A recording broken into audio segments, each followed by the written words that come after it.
আজকের গল্পটির নাম হচ্ছে একটি গরিব ছেলের সততা বদলে দিল তার পুরো জীবন। চলুন গল্পটি শুরু করা যাক। সকালের প্রথম সূর্যের আলো তখন ধীরে ধীরে গ্রামের মাটিতে পড়ছে।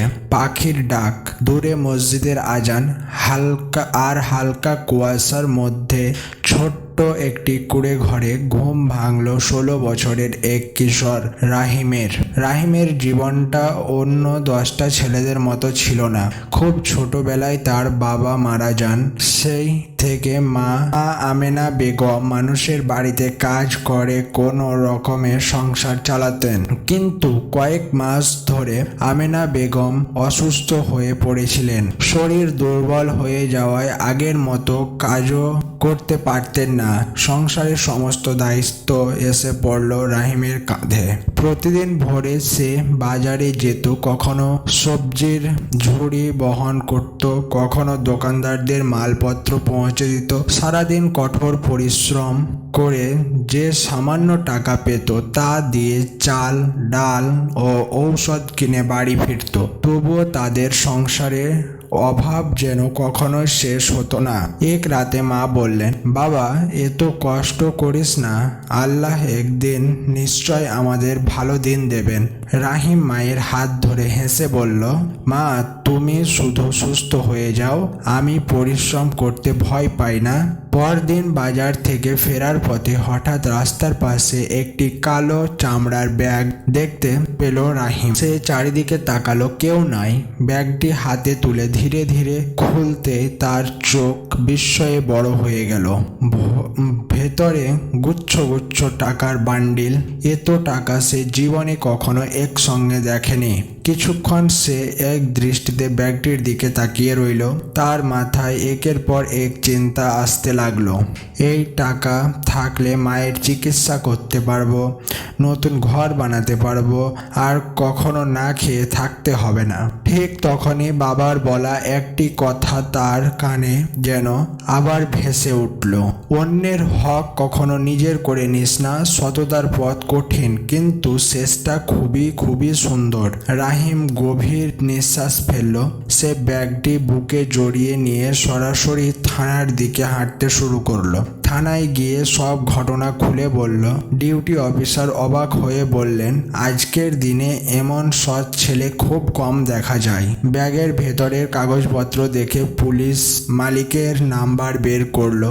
আধা ঘন্টা পর মধ্যবয়স্ক এক ব্যবসায়ী দৌড়ে থানায় এসে পৌঁছালেন। তার চোখ লাল, মুখে দুশ্চিন্তার ছাপ। তিনি ব্যাগটি দেখে আবেগে কেঁদে ফেললেন। তিনি বললেন, এই ব্যাগ আমার মেয়ের অপারেশনের সব টাকা ছিল।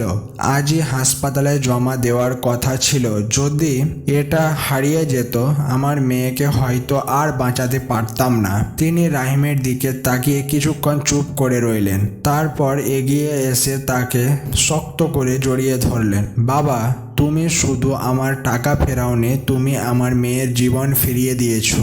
তিনি ব্যাগ থেকে কিছু টাকা বের করে রাহিমকে দিতে চাইলেন, কিন্তু রাহিম বিনয়ের সঙ্গে বলল, চাচা, আমি পুরস্কারের জন্য এটা করিনি। এটা আপনার টাকা, কিন্তু শুধু আমার দায়িত্ব পালন করেছি। ব্যবসায়ী আরও বেশি অবাক হলেন। তিনি বুঝলেন এই ছেলের সবচেয়ে বড় সম্পদ টাকা নয়, তার চরিত্র।